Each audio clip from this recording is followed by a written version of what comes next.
Hello, everyone, and welcome to Rob Has a Podcast. I'm your host, Taran Armstrong, and with me tonight is Melissa. How you doing, Melissa? Oh, I'm doing well. Just an interesting episode for sure. Waiting for the Squid Game music or okay. Oh, I don't know what you're talking about. Oh, okay. All right, no, it's good. It's good. We'll just move on. Yeah, we're just here to talk about the Wednesday night episode of Big Brother Canada 10. Another good episode here as we move through the week. Lots of interesting stuff going down with the veto and plenty to talk about in this bite-sized recap of Big Brother Canada 10. Yes, definitely. Some interesting Marty drama for sure. There it is. You can't you're gonna like throw that in like mid podcast at one point. Like when we've all forgotten about it, you're gonna be like, oh, yeah. What was that? What? Yeah. I mean, look, if it's not surprising you, then it's doing its job wrong. So let's talk through this episode. I was looking forward to this episode because obviously some big stuff going down. We are left again with a cliffhanger, a to be continued. Yeah, I don't know why they did that. I didn't like this one as much as I liked the previous one, mostly just because I feel like, first of all, I felt like the resolution to the previous cliffhanger was not super exciting. I felt like the first 15 minutes of this episode were by far the weakest 15 minutes of the episode. Mm-hmm. And in addition to that, it's like I feel like the start of the next episode has to just be the ceremony. So it as opposed to feeling like it was intentional storytelling, this time it felt like they ran out of time, which they shouldn't have, considering I don't think they needed that first 15 minutes. So I felt like it didn't quite work as well. It was very weird to me. I honestly thought that I just think it ends better when they end it on, like, okay, these people are on the block. This is what's going to happen versus like, what's Kevin going to do? Like, is her mom going to get in on the plan? Like, I don't know. I just feel like it's like set us up for the eviction, like set us up to be worried about someone. I don't know. I feel like if you don't have the two people on the block going into Thursday, like, you don't really have people thinking about it because you're like, well, I don't know who's going to go home because I don't even know if the veto is going to be used. So I guess we'll just wait till Thursday. And I guess whatever, it doesn't matter. It's tomorrow. But still, it's like, I do like a clean ending of like, okay, here are the two people on the block. Now we're going into the eviction. Like, get ready, Yeah, I mean, I do think there's room for to be continued. I think there's room for not following the formula, by like the strict adherence to it. But I think that when you do it, it should be because it's how you're telling the story and not because you ran out of time because you spent 15 minutes. The first 15 minutes of this episode, I didn't love. We got like 3 conversations. We had, or a little bit more. We got, Marty talking to Josh. We got Marty talking to Betty. Neither of those conversations made a lick of difference in the decision for nominations. Then we sort of like went down this side plot of, is Marty going to nominate Moose, which is something that happened, but we didn't even get the real resolution to the side plot. So I was really just like, what was the point of this, since we don't really get the actual reason this doesn't happen. So for those that don't pay attention to the feeds, Gino had pitched Marty should go up on the block, Gino had pitched to Marty that Moose should go up on the block next to Josh. Marty decided, even though I literally just told Moose, kick your feet up, you're good, you won't be nominated. I guess I'll go and do that because I'm doing whatever it takes to make it back up to Gino. He tells Moose, you're going up. And then he backs out of that plan because Betty has been pretending she has a secret power in the game.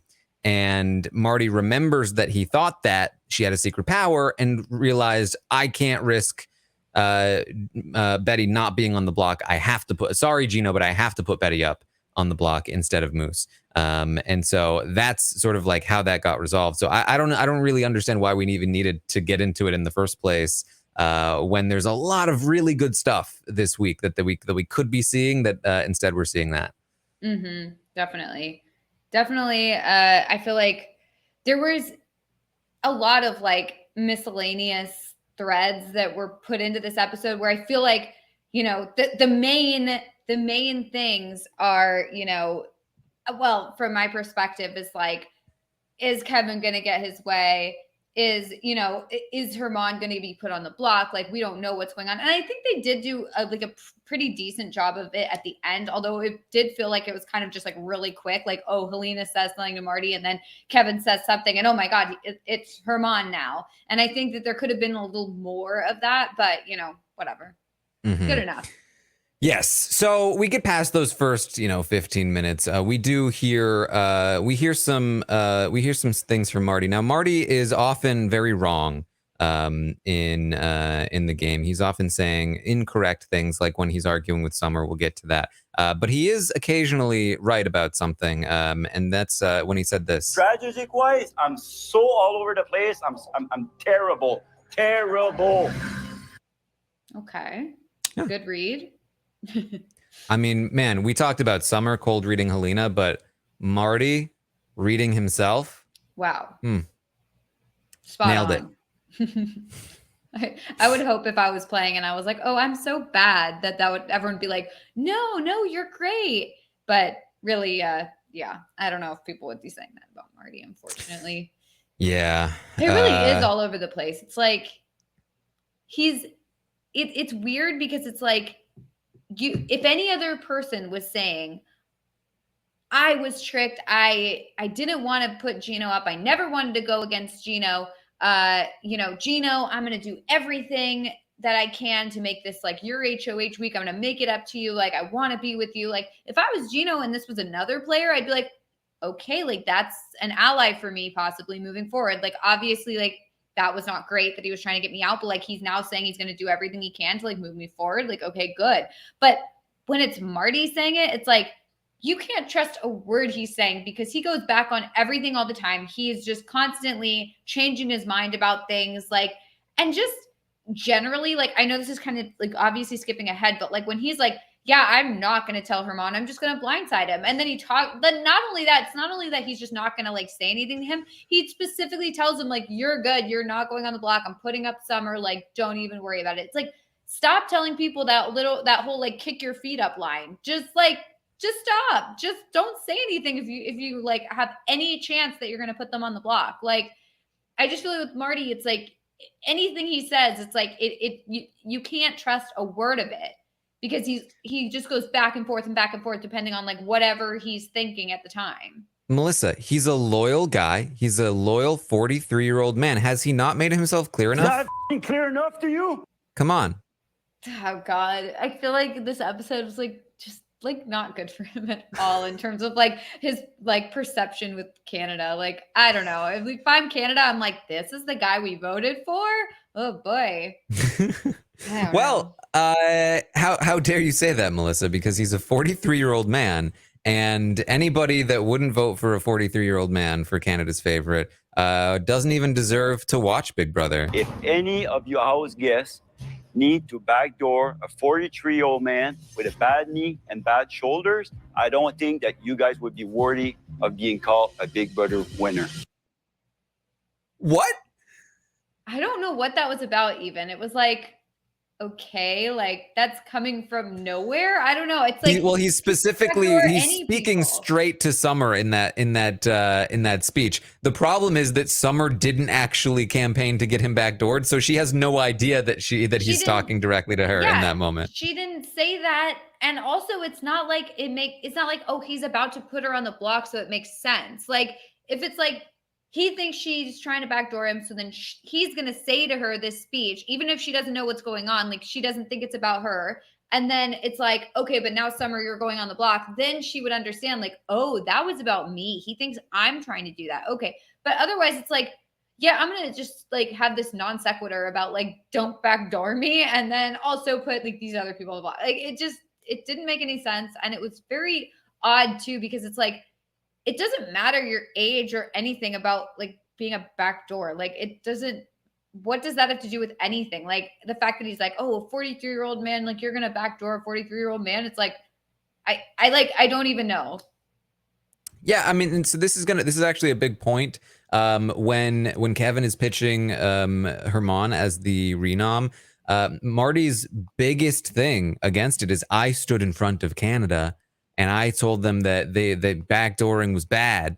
And so how am I supposed to go up there and do that to Herman? And it's like, well, first of all, you didn't need to say that. Second of all, how do you say this? If any of your house guests need to backdoor a 43-year-old man with a bad knee and bad shoulders, with a bad knee and bad shoulders, you don't deserve to be a Big Brother winner. Bad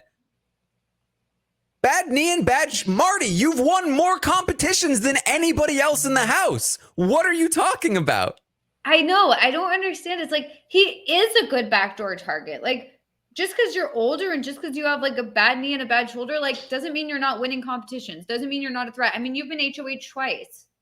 Like, I just don't, I don't get any of his logic. I mean, I don't get any of his logic for any of it, let alone that one speech. I just feel like it's just not even good gameplay. And then like his whole thing about like, oh, I'm going to tell Gino about this Herman plan. And if Gino says that he doesn't think that's a good idea, then I'm going to know they're working together. And so then I'll know that Gino has like crossed me or whatever. And it's like, okay, sometimes a plan just like might not be a good idea, even if the person's not working with the other person. Like there could just be a situation where it's not a good idea to put Herman on the block, even if Gino's not working with him. Like it didn't make any sense. And then he's just like, oh, I'm shocked that Gino didn't care that he was on board with this plan. So now I'm going to do it, but I'm going to like not tell Herman that I'm doing it. And also I'm going to tell Herman a big lie. Like none of it makes sense. None of it makes sense. He's like, I'm just going to backdoor Herman. I'm not going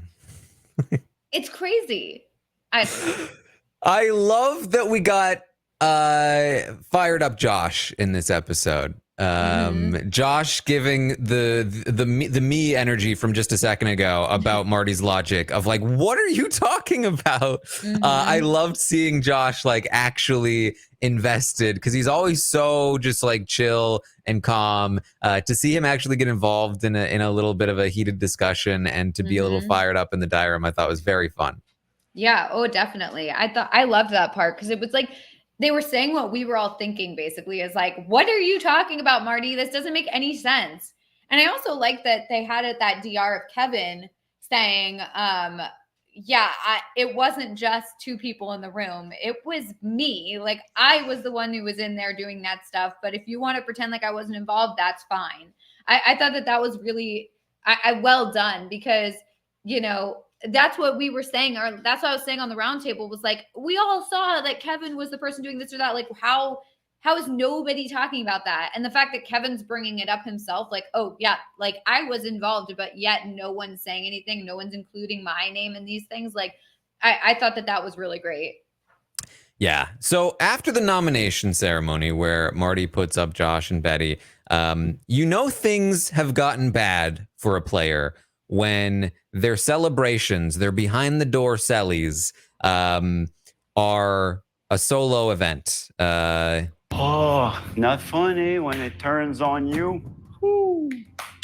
He's pissed. Great move. Good job. Sucks to suck. He's congratulating himself and taunting the other players to himself by himself. I honestly didn't expect this like Marty at all, like going into the season. I mean, if you had told me that like this like coach, this like dad would have this sort of energy, I would not have believed you. Well, here's the thing. Here's the thing about the Marty archetype, right? Because we all expected him to be like the older, sweet dad kind of player, because that's typically what you get with this kind of player. I think the only real difference between Marty and many of the other like sweet characters that we've had in the past is that Marty has power. Like if Marty never won anything, he would be, I think, the lovable, rootable underdog that he wants us to see. That you know, because he would probably be working with the underdogs and he would be he'd be like, oh man, like look at these people running the show, if only, and we would never know, just like if Kyle had never won HOH, like we would never know until they get the power to see, like once they're shaping the experience, what does it actually look like beyond just the underdog facade that we typically get. Yeah, it's very interesting how everyone who has gotten power this season has just like, oh my God, been terrible. Like, just, it just seems like all of a sudden, like they get that power and then all logic just like goes out the window. And it's like The Ring or something, you know, it's like all of a sudden they're just like this like power hungry person who just like can't see like what's going on around them. I don't know. It's usually you can get like at least one normal HOH in a season. And yet I feel like this season, every HOH has just like lost it. They've lost it. I don't know. And I feel like Marty, at least the first, I guess like maybe Herman. I guess that would be like the one HOH. But we didn't see that one on feeds. That's the thing. Yeah. We don't know. It could have been crazy. We don't know. But like, you know, the ones we've seen, everyone's just lost it. They've just lost it. And Marty is going to get into an argument with Summer, who's just going to check in on Marty. Has no idea that Marty saying, if you're going to backdoor a 43-year-old man, was about her. And she's just like, how you doing, dude? And he's like, how dare you? Mm-hmm. First of all, how dare you? Second of all, I know you're lying to me. Jess told me about Wendy's. That conversation was so frustrating because it's like, he's not even like giving her, he's already made up his mind that she did this and that's that. And so this conversation is seemingly pointless because he's not going to listen to her. He's not going to trust her or believe her if she's saying that she didn't do it. And it's just like very bizarre because you would think that it's like, okay, I'm going to like suss the situation out. I'm going to try and figure out if she actually said it or like, you know, I don't know. It just seems odd to me that he would just the whole conversation be like, you said it. Like, no, I don't believe you. You said it. Yeah. Where do you go from there? It's wild. Now, I love that they showed flashbacks to both events, that Jess did, in fact, tell Marty that Summer pitched this, but Summer did not, in fact, pitch this. Now, we did not get an explanation from Jess as to whether it was an intentional lie, what the motivation behind it would have been, or if it was just a misinterpretation. But I do love that it was connected. Jess literally saying, yeah, I was offering her fry with a Frosty on it. And then when we see the scene, Summer is saying, Marty is not somebody that I would target. Fry with Frosty? Thank you. It's just like, it was like, that was the clue. We've cracked the case. The fry with the Frosty. That's it.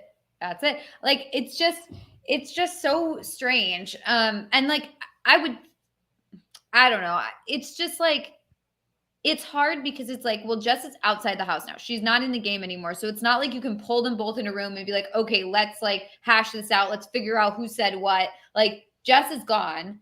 And the only person who can like vouch for themselves, I guess, is Summer. And Marty's just not having any of it. So if once he's got his mind made up that she said this and Jess was not lying, then like, how can you convince someone that you didn't say something? You know, we get this. Lying. Jess was lying. Jess was lying. Jess was lying. And you're going to. Also, like, he's so adamant that Jess wasn't lying when he doesn't know if they were lying or not. He knows. He's a fraud investigator. That makes me scared. That makes me really scared. I forgot about that. Oh boy, we're all in trouble. Well, Summer is not pleased with Marty. She says this. And the fact that this dumb ass man believes that. Wait, what'd she call it? Is Marty an ass man? Is that what she said? It sounded dumb, like a weird cut. Hold on, because she says this. Marty, you're dumb. He's a dumb. And the fact that this dumb ass man believes that He's a dumb ass man. Is there a weird cut in there? Yeah, it's a little glitch in the audio. But is that a glitch in the audio, or was that from the like actual thing? Like they spliced together those two so that it was sometimes like one they word. do. Sometimes it's just a glitch in the audio. It literally sounded like they spliced it so there was just like one word. It sounds right though. Maybe. Yeah. I don't know. I mean, I didn't know that about Marty, but I didn't either. So yeah, it's good to know. Yes. Now we can use that moving forward in the stock watch and our analysis. Now we'll know. Yeah. Crucial information. Oh, I'm so mad. Yeah. I mean, I would be mad too. What's better? Very mad. What's better? Oh, I'm so mad. I know what you're gonna do. I knew it. I knew that was coming. God, I should have known. I'm a bad boy. That's the best one, though. I'm a bad boy. That's my favorite one. Oh boy. Well, that happens. Obviously, not super consequential to exactly what we're seeing in this episode yet. But we're then going to get to the veto, and I thought this was interesting. We get like skee ball. We get like a survivor puzzle challenge, and then like a word scramble, a classic word scramble. Yeah. So, and then in addition to this, it's also a vote for who competes and chooses their opponent, which I thought was interesting. Now, I do think this is a detriment to the veto players, that they are more often than not going to be chosen by the other players to be the one to have to compete. And it's also not the kind of challenge where like competing often is an advantage because you get better at the thing because it's a different thing every time. So I do feel like this competition was set up for a nominee to not win. And of course, it is the first veto competition where a nominee doesn't win. So maybe look at the design a little bit there. But overall, I thought it was fun to watch. Yeah, I feel like the voting portion of it, I didn't so much love, but the different challenges and getting to pick like your opponent based on the challenge, I thought was very interesting. Especially when it was like, oh, I'm going to pick Gino because it's a puzzle, or why are you picking Gino because that's a physical I thought that was a very interesting aspect, especially considering that Gino did a great job on that puzzle in the end. And it was literally just the spelling of the word that he didn't get right. I was surprised by that one. Could not believe it because obviously I knew the result of this competition. Gino is way out in the lead. And I'm like, wow, how did he lose this? He must have just completely failed to unscramble the letters. And then he unscrambles the letters. He says, I see it. It's nominees. And I was like, is it not plural? Like, what is it about? How is he going to get this wrong? And then you see it and you're just like, it's so sad. Nominees, nominees. I mean, English, I believe, is a second or perhaps even third language for Gino. So, I think a little bit of leeway can be given, but at the same time, dude. To be fair, like my dad is one of the smartest people that I know, but he cannot spell literally at all. He reads all the time. He's very like knowledgeable on everything, but he just cannot spell. And it's like he can't spell.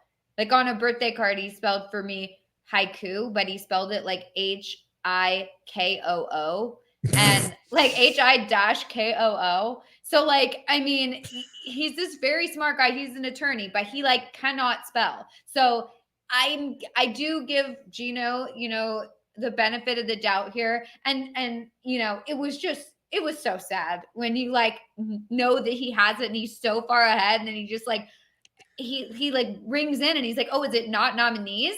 Like he doesn't immediately go like, oh, it's spelled wrong. He's like, oh, I guess it seems in his head that he was like, oh, that's not the word.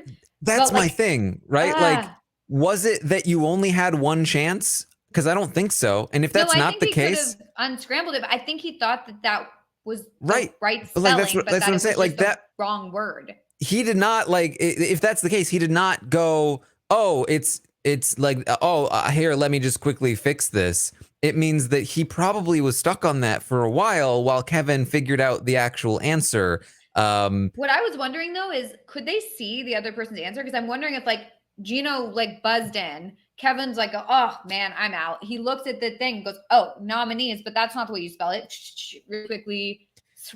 It seemed like they were tilted away from each other. Also, like, this is the sort of thing that, like, if he had been able to see if there had been any kind of controversy regarding that, like, they would have been talking about it, you know, and or they would have mentioned it and they would have cut. Like, look over at the other people. In Survivor, it happens. In Big Brother, it's happened before. I'm not sure that was the case this time around, but who knows? Yeah, I mean, I don't know. There's only so many words that all those letters could spell out.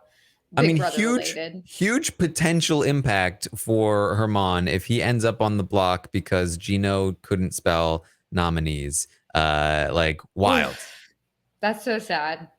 That's so sad because he was so close. He was so close.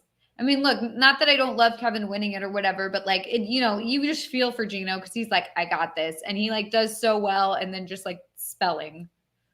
Yeah.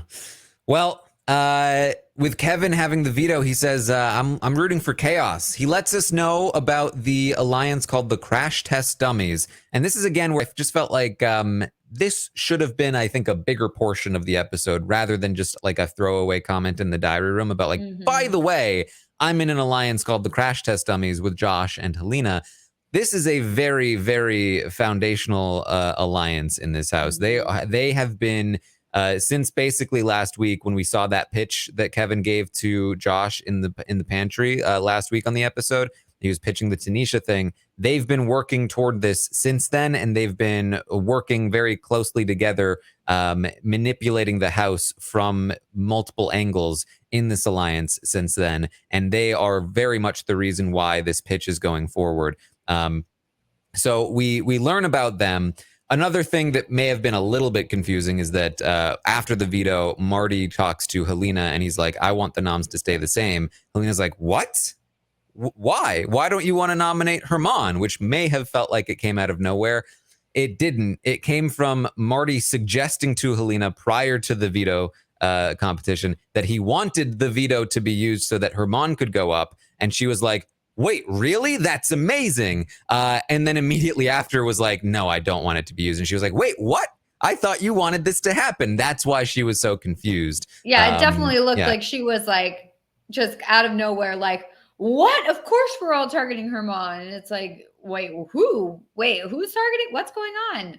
So it makes a lot more sense that like, with that context of Marty suggesting it first and her being like excited about the idea and then being surprised that he's not going to do it. Also, I think like if we also had the added context in the episode of like the Crash Test Dummies prior to Helena's conversation, I think that it would have been, I think the impact, I think from my perspective would have been a little better when you see, you know, Helena talk to Marty and then immediately like Kevin talked to Marty and like and they're both kind of pushing the same thing rather than like Helena talks, then you have Kevin explaining, then you have Kevin talk, because it just seems to me like you want to see the alliance working. Like you want to see them working as a unit. You want to see that like they had this in mind, like, okay, we need to get like Herman on the block, but how do we do this without making it look like we are doing this, you know?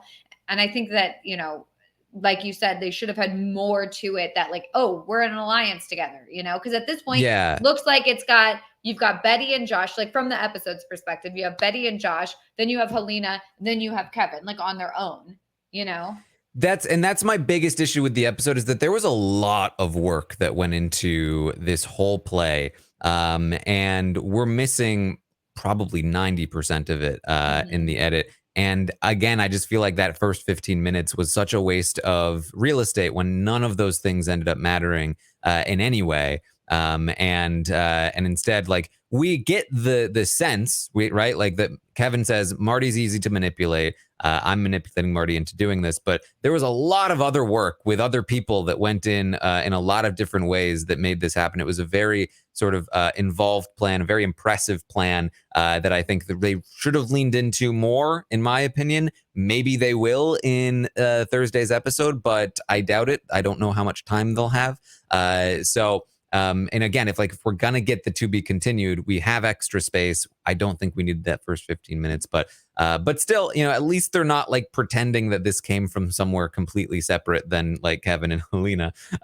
So we're still like up from past seasons, but in comparison to some of the previous episodes where I felt like they've been pretty good about nailing the right points, I do feel like they missed the mark a little bit in this episode because I just think it could have been better.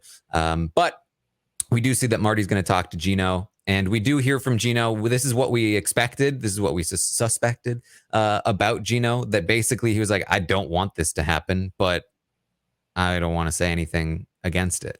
And so Gino just kind of like agrees to the plan.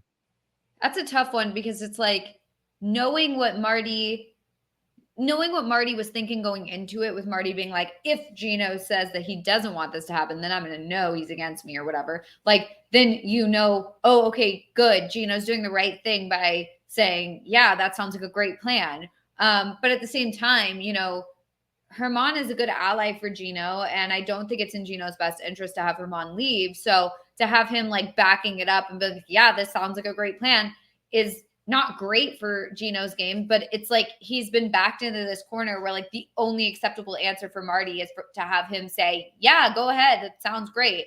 And it's just this like awkward position because it's like he knows that this isn't great for his game, but at the same time, like, if he says no, like he could be the one going on the block. So, you have to weigh it at this point. Yeah. And then we see Marty lying to Herman. Herman then goes into the bedroom and he's feeling very confident. Oof. That was so sad. Oof. He's like, I could win this thing. It's like, oh, I could win this thing. Marty's got a surprise coming. Not a good surprise. It would mean I'd have to break my word to him, but who cares? Oh boy. We're gonna wrap the episode up with the announcer sharing some frustrations here. And will someone finally please just stick to their plan? I feel like this is the editors getting this like we committed to like finally being accurate with our edits this season, and this is what they give us. Are you serious? Changing the plan every like 5 minutes. Oh God. Oh boy. Yeah, that's got to be tricky. Yeah. What an episode. Like I said, I feel like this could have been better. I think my expectations had been able to rise a bit. I think they could have nailed this in a better way. I think overall, though, still a good episode, still very fun. And I'm hopeful for what we get tomorrow in the eviction episode. And I'm continuing to love the season. Oh, definitely. And I think they did a really good job of like nailing the chaos of Marty's HOH and like, how it kind of is like a Mad King situation where you're like, he's in power, but I don't know what he wants me to say. So I'm just going to like agree with him, or I'm just going to like try not to like be in the crossfire, and it's just like, it's kind of interesting to see that all play out. And I think that the editors did a good job with that one. Yeah. Marty, you're dumb. Yeah. Yikes. Oh boy. All right. Well, that's about it for the episode then. There's plenty of content coming your way, though. Of course, tomorrow morning we'll have another live feed update to give you one last look at the house before the eviction on Thursday, tomorrow night. And I will also be live on Twitch during the day. The stock watch market will close at 4 p.m. Eastern, Melissa. And be wary of spoilers. So make sure you're off of social media by around 4 p.m. Eastern if you don't want to be spoiled for the eviction. The stock market will also close at that time. I will be streaming on Twitch before then to talk through the options, and then streaming during the episode, of course, at 8 p.m. Eastern to watch with all of you. And then after the episode, we'll be live to talk through everything that goes on in the episode. Should be a lot of fun. So make sure you check that out. And find me over on Twitter to get information on all of it. You can always find Melissa at It's Melissa with 3 A's. Thank you so much for joining us here tonight. And we will see all of you next time.